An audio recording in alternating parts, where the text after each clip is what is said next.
Selamat datang di Ngalor Ngalbum Horor. Buat yang dapat THR gimana ya, gimana? Udah ludes H+ berapa hari lebaran kira-kira kalian? Balik mana ambil aku Icang dengan quotes hari ini. Di balik kesuksesan seseorang ada banyak mantan yang menyesal. Enak banget anjing. Kali ini kita akan mengalur film bergenre misteri horor drama yaitu Crimson Peak tahun 2015. Mengisahkan tentang wanita Amerika yang menikah dengan seorang pria dari Inggris. Mereka sama-sama keturunan bangsawan, namun orang-orang terdekat wanita itu sudah memperingatkan agar jangan mendekati pria tersebut. Sampai akhirnya tersingkaplah suatu kasus yang mengerikan. Seperti apakah keseruan ceritanya? Langsung aja kita ke requestan pertanyaan semelehe dari dulurku JRL ya, Cak. Pas lebaran nanti boleh nggak THR-nya? Halo, loh. Di mana-mana nggak ada THR kayak gitu lur ya. Yang bener aja Anda, monggo skecaken. Film diawali dengan seorang wanita keturunan sultan bernama Edith Cushing atau Edith aja lah biar gampang lur ya, yang wajahnya terluka dan terdapat bercak darah di tangan kanannya. Edith menceritakan tentang pengalaman supranaturalnya yang dia alami saat berusia 10 tahun, tepatnya di tahun 1887 saat dia masih tinggal di kota Buffalo, New York, Amerika. Pada saat itu Edith menghadiri pemakaman ibunya, sebut saja Sumiati, yang meninggal karena penyakit kolera. Mirisnya peti mati sang ibu benar-benar ditutup dari awal oleh ayah Edith, yaitu seorang kontraktor tajir bernama Carter, karena khawatir penyakit itu menular dan Edith tidak bisa melihat wajah Sumiati untuk terakhir kalinya. Namun pada malam harinya Edith pun gelisah dan tidak bisa tidur. Lalu tiba-tiba dia didatangi oleh arwah ibunya yang memperingatkan jika saat dewasa nanti Edith harus berhati-hati dengan Crimson Peak. Dan inilah Bukit Merah Darah. Ghosts are real. When I was 10 years old, no last words until the night she came back.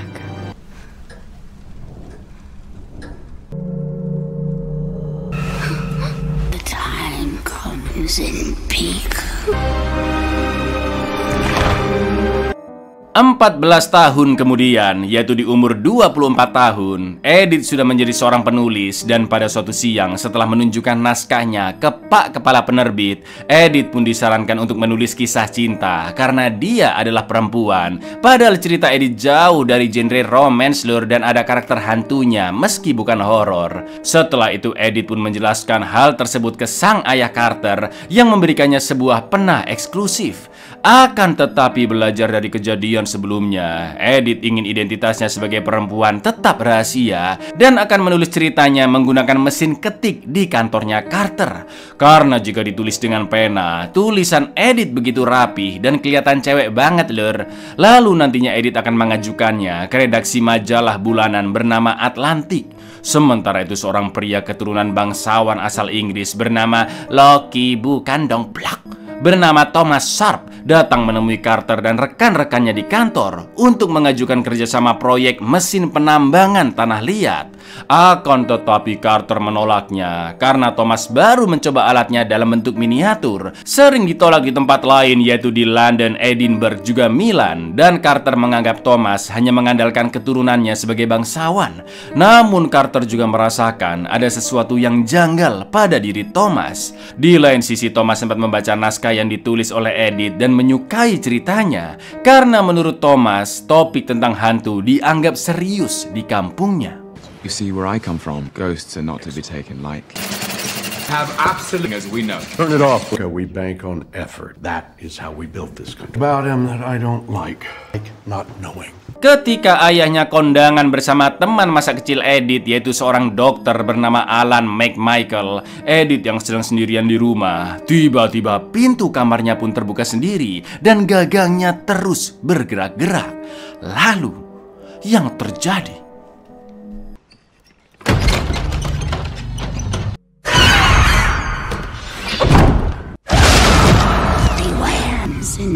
Lagi-lagi Edith mengalami kejadian yang sama seperti 10 tahun lalu. Setelah itu Mbak ART pun datang ke kamar dan mengabari jika Thomas datang ke rumah dalam keadaan basah kuyup dan ingin bertemu Edith.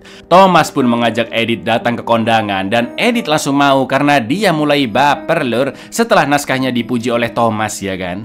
Sesampainya di acara, beberapa orang pun terkejut melihat kedatangan Edith bersama Thomas, termasuk Carter, Alan, kakak Thomas yaitu Lucille, juga seorang wanita lain bernama Eunice yang berharap Thomas mengajaknya berdansa. Namun Thomas lebih memilih Edith. This is Sir Thomas Shaw, Dr. Alan McMichael. Poor Eunice was growing desperate. Come with me. Would you be mine? I dare say that I have asked you.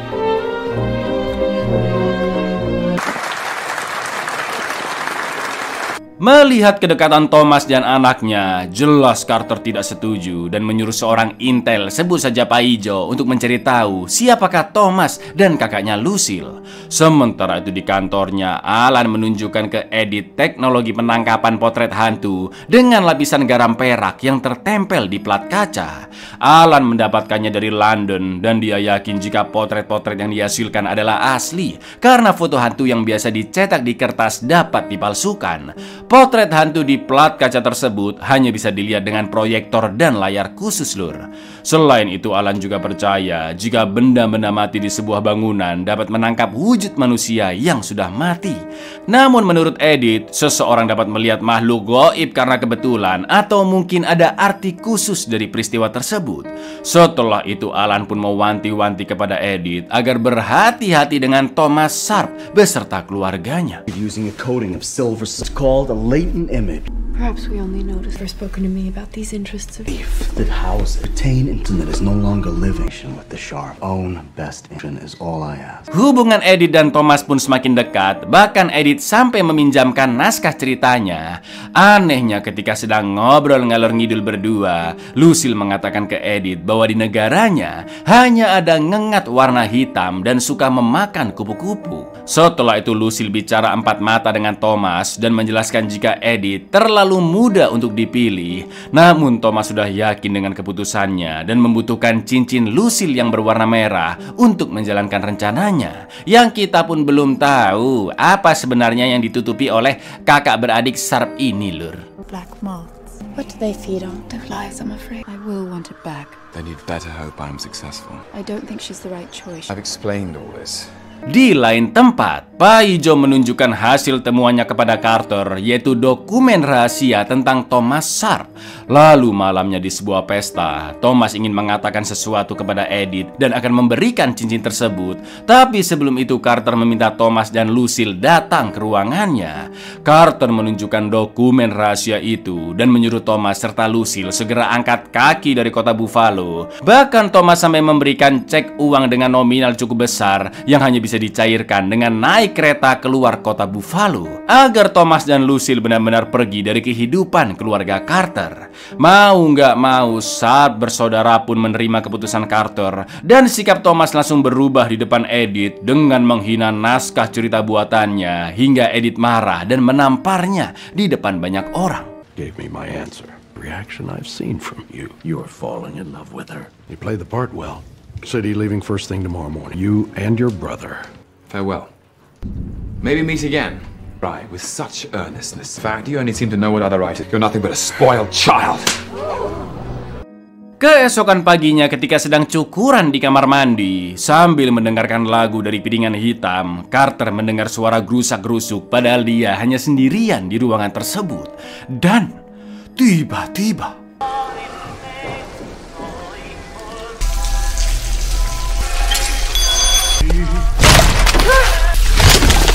naasnya Carter dibunuh oleh sosok misterius. Sementara itu di kamarnya, Edith dikabari oleh ART-nya jika tadi pagi Thomas datang mengembalikan naskahnya saat Edith masih tidur. Thomas juga menyertakan surat yang mengatakan jika dia mengikhlaskan Edith karena Carter merasa Thomas belum cukup tajir untuk mendekati putrinya. Thomas pun mengaku dia bersikap kasar di pesta agar Edith ilfil kepadanya dan sosok Thomas hilang dari pikiran Edith.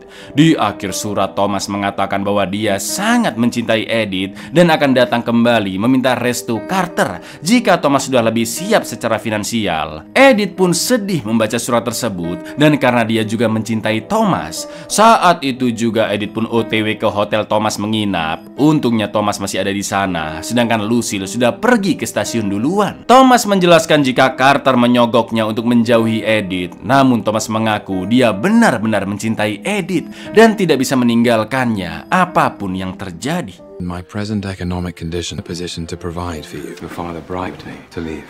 I cannot leave you, Edith. I would never forget you.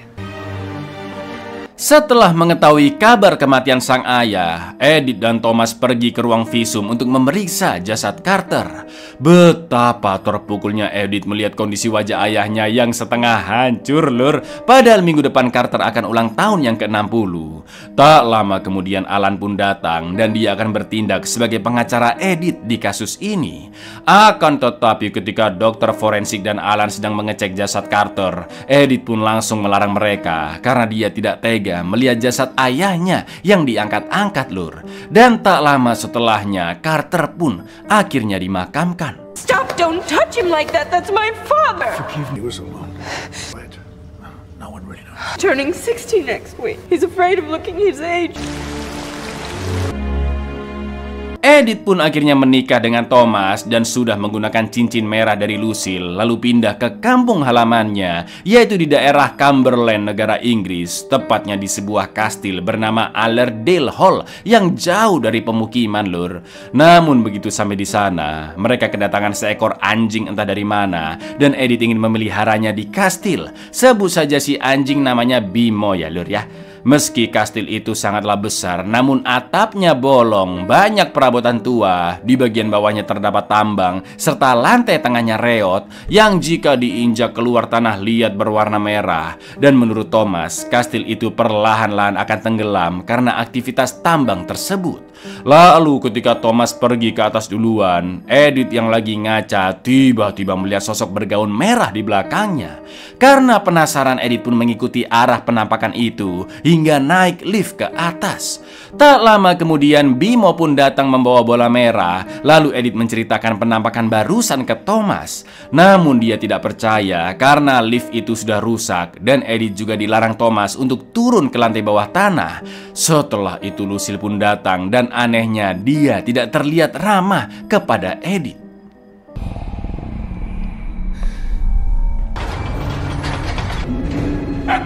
Connect to the clay pits, you see, and go below this level. From now on, I want this house to have friendship and love and warmth. So you better soothe boundless imagination. I just need a proper well. Setelah itu Edith meminta kunci duplikat kastil. Namun Lucille mengatakan jika itu tidak perlu karena beberapa ruangan di sana tidak aman dan sengaja ditutup.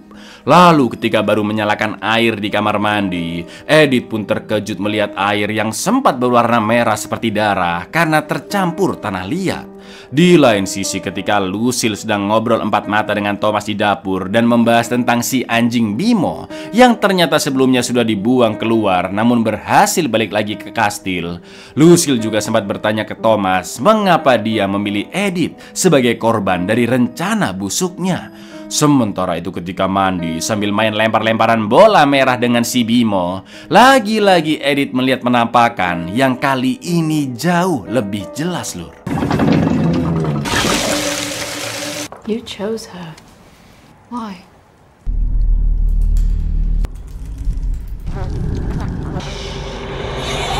Ngeri banget penampakannya, krek.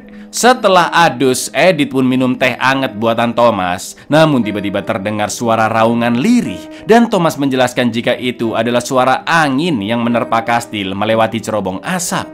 Di lain sisi Lucille memperhatikan apa yang dilakukan Edith dan Thomas dari lubang kunci kamarnya. Sampai sini kita masih belum tahu, lur, apa rencana tersembunyi dari kakak beradik Sharp ini, ya kan? What was that? The east wind is form of vacuum. It's a little bitter. I'm afraid nothing gentle. A measure of bitterness. And if you do happen to fall asleep. Keesokan harinya saat baru bangun, Edith pergi ke ruang tengah dan melihat tulisan di atas perapian yang artinya aku melayangkan mataku ke gunung-gunung. Sementara itu Lucille sedang memainkan piano, sebuah lagu tidur yang biasanya dimainkan untuk Thomas ketika mereka berdua masih kecil. Lucille mengaku jika waktu kecil mereka berdua pernah dikurung di kamar loteng. Di sana juga terdapat lukisan mendiang ibu kandung Lucille dan Thomas yang memakai cincin merah yang sama. Lalu setelah mandi dan main lempar-lemparan bola dengan si anjing, Edith yang penasaran akhirnya naik lift ke kamar loteng, dan di sana dia menemukan gambar dua bocah di tembok yang mungkin saja itu adalah Thomas dan Lucille. Selain itu juga ada serangga-serangga ngengat serta kursi rotan yang anehnya muncul bayangan asap mirip manusia. Edith pun terus menyusuri koridor hingga tiba di ruang kerjanya Thomas yang sedang membuat berbagai mainan miniaturnya. Mereka pun ngobrol-ngobrol terbawa suasana hingga akan berasa lole. Namun tiba-tiba Lucille datang memberikan teh dan membuyarkan suasana.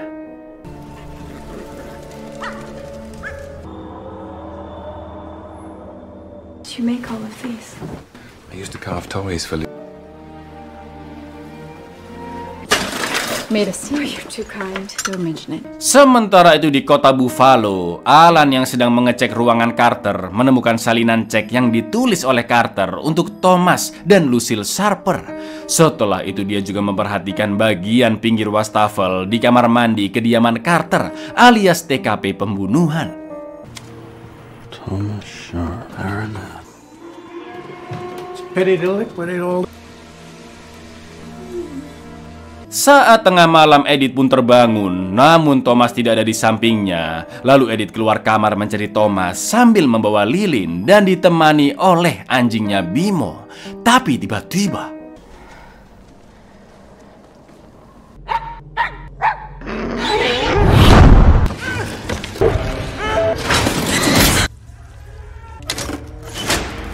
Edith sempat menemukan satu kotak penuh rekaman silinder film. Lalu Edith yang ketakutan segera masuk ke dalam lift. Dan tiba-tiba lift membawanya ke ruang basement, salah satu tempat terlarang, dan Thomas sudah memperingatkan Edith sebelumnya. Di sana dia menemukan sebuah berangkas bertuliskan inisial ES dan terdapat nama Enola di dekat lubang kuncinya. Lalu keesokan siangnya Edith pun menanyakan ke Thomas apakah ada orang yang pernah meninggal di rumah itu. Thomas yang sedang bekerja mencoba mesinnya tidak bisa menjawab secara detail dan hanya mengatakan jika rumah itu sudah berumur ratusan tahun. Ketika lanjut bekerja, tangan Thomas pun terluka karena besi panas alat buatannya dan Edith segera mengobatinya. Namun betapa terkejutnya Edith saat Thomas mengatakan jika tempat itu sebenarnya disebut Crimson Peak karena biji besi dan tanah liat menembus dari tanah hingga menodai salju. Itulah kenapa struktur tanah di sana agak aneh lur, dan salju yang nantinya turun akan menjadi warna merah terang. Sontak Edith pun teringat dengan arwah yang mendatanginya dan memperingatkan Edith untuk selalu berhati-hati dengan Crimson Peak. Has anyone died in this house? Specific deaths? Violent? That's when you'll find out why they call this Crimson Peak. Di New York, salah satu rekan Alan mengatakan jika Edith baru saja menghubunginya untuk memindahkan semua tabungannya ke Inggris dan menginvestasikannya untuk mesin buatan Thomas. Alan juga menjelaskan tentang cek yang dia temukan di meja Carter yang ditujukan untuk Thomas.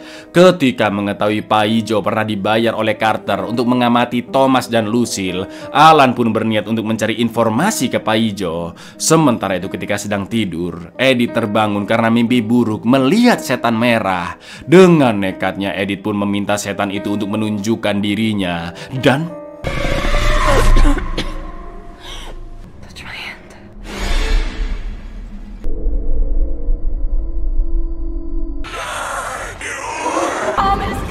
ngerinya ada pisau daging menancap di kepala setan merah itu yang mungkin saja dulu dia tewas karena dibacok. Edith pun menceritakan kejadian tadi ke Thomas dan Lucille, di mana si setan merah berusaha mengusir Edith.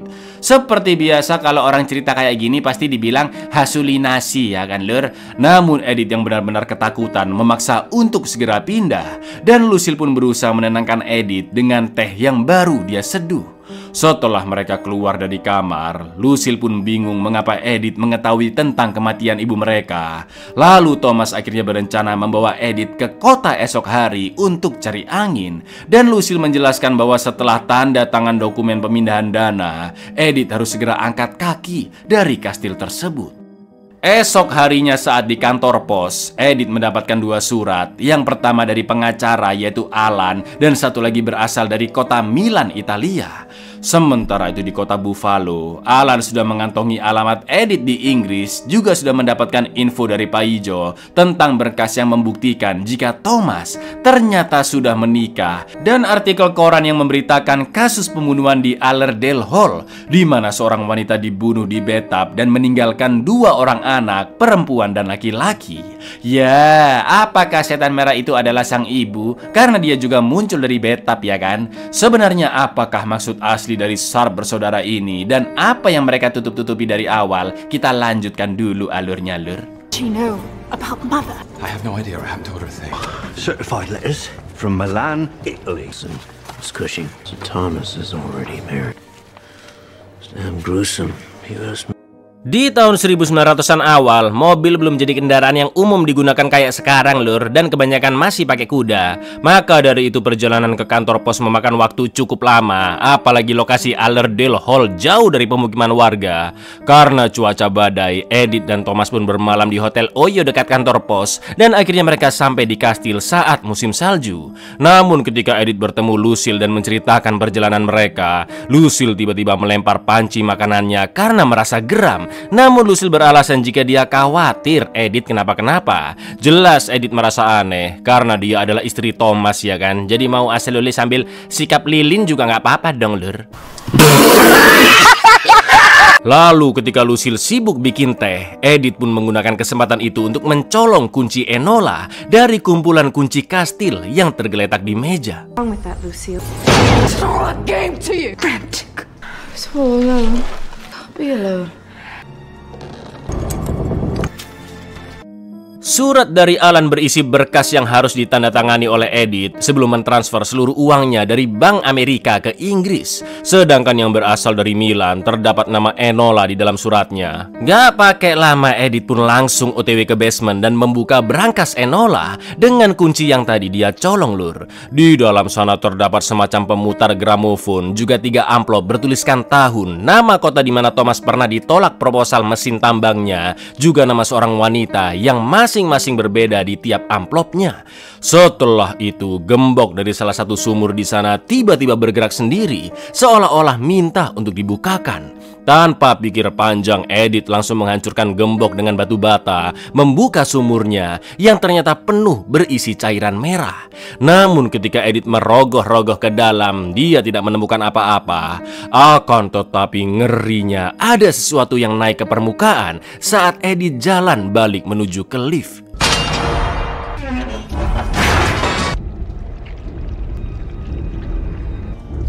Milan. Edinburgh. Sementara itu di luar, berkat suntikan dana dari Edith, Thomas pun akhirnya bisa merampungkan mesin buatannya. Namun ketika Lucille tersadar jika kunci Enola telah hilang, dia pun langsung menemui Edith. Sedangkan Edith yang sudah balik dari basement berpura-pura sakit dan meminta tolong Lucille mengambilkan air dingin. Sebelum mengambil air, Lucille pun sengaja menaruh kumpulan kunci di meja, dan Edith menggunakan kesempatan itu untuk mengembalikan kunci Enola. Tapi dari situlah jelas Lucille pun mengetahui jika yang sebelumnya mencuri kunci adalah Edith. Di malam harinya, Edith memutar semua rekaman silinder film yang sebelumnya dia temukan dengan pemutar gramofon. Ternyata masing-masing rekaman berisi suara obrolan ketiga wanita dari tiap kota yang berbeda. Dan Thomas memikat wanita-wanita itu hanya untuk mendapatkan hartanya demi mendanai mesin tambangnya. Di amplop-amplop itu, Edith juga menemukan foto para wanita yang pernah dekat dengan Thomas. Dan ternyata Bimo adalah anjing peliharaan milik salah satu korban wanita Thomas. Ngerinya salah satu rekaman mengatakan jika dia meminta tolong ke siapapun untuk memindahkan jenazahnya ke kampung halamannya. Selain itu racun yang membunuh mereka ternyata berasal dari teh. Pantas aja Lucille bolak-balik nawarin teh ya kan. Tak lama kemudian Edith pun batuk darah karena teh yang selama ini dia minum. Dia pun nekat kabur dari kastil saat itu juga. Namun suasana di luar sangat mencekam karena begitu gelap dan sedang badai salju. Sampai akhirnya Edith pun pingsan di tangga dan terbangun lagi di kasur kamarnya.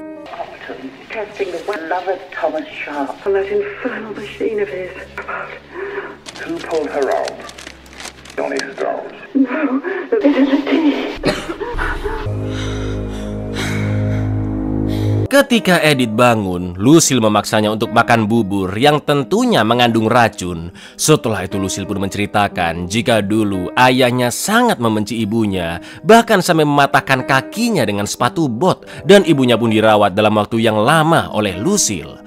Tak lama kemudian Thomas pun datang dan melarang Edith meminum teh tersebut. Lalu ketika ngobrol empat mata, Lucille memaksa Thomas untuk menjalankan rencananya sampai akhir, yaitu membiarkan Edith terbunuh seperti korban-korban sebelumnya. Broke her leg, tapped it in two under his boot. Don't drink that. Never. Have to do this, must we? Yes, hear what they do. Sementara itu Alan sudah sampai di area Cumberland, tapi karena cuaca buruk, tidak ada kereta kuda yang bisa mengantarnya. Dan Alan pun nekat jalan kaki 4 jam ke kastil Allerdale Holler. Namun bos kuda mengatakan jika dia akan mengirim kereta kudanya ke kastil itu saat nanti badai sudah berhenti untuk menjemput Alan. Sedangkan di kastil, batuk darah Edith semakin parah dan dia bertemu arwah Enola yang menunjuk ke satu bagian kastil. Edith pun mengikuti jalannya dan menemukan sesuatu yang sangat mengejutkan karena ternyata I am. ya, ternyata kakak beradik ini saling mencintai dong. Lucille pun langsung mengambil cincin merah dari jari Edith dan mendorongnya jatuh hingga Edith terkena pagar dan jatuh di kumpulan salju.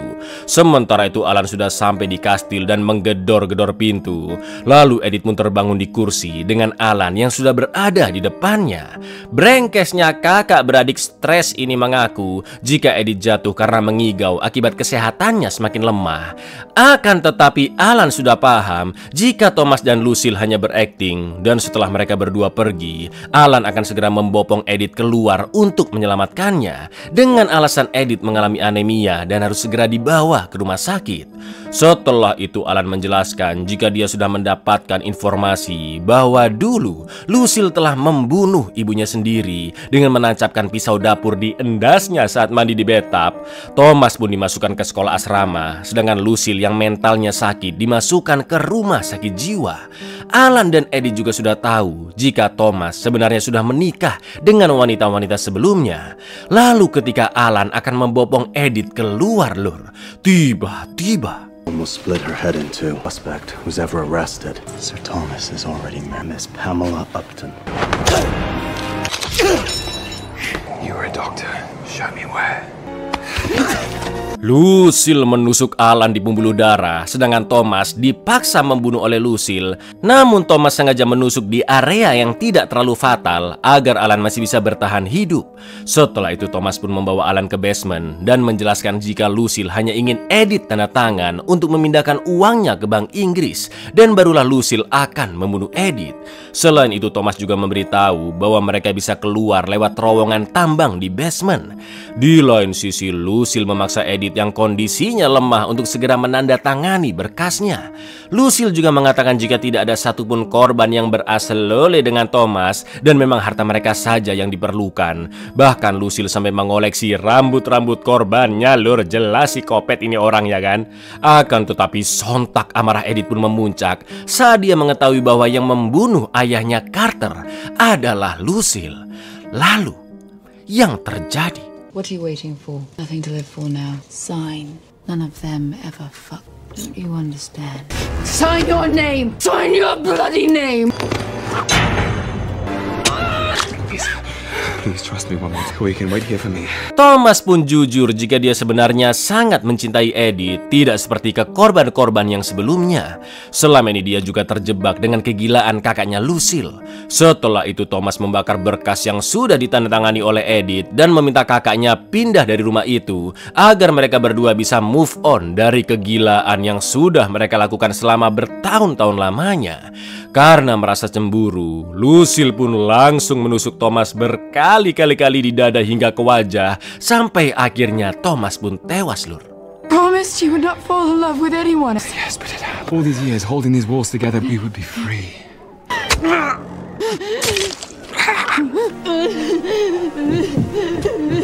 Lucille segera mengejar Edith yang turun lift dan lari ke dapur untuk mengambil golok. Tak lama kemudian Lucille pun datang menyerang. Edith sempat berusaha melawannya dan berhasil kabur ke basement.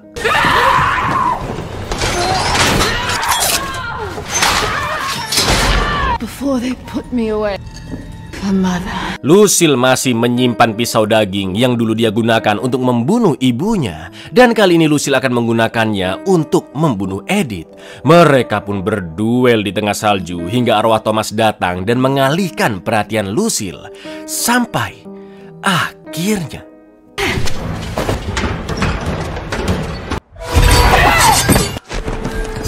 I won't stop till you kill me, or I kill you.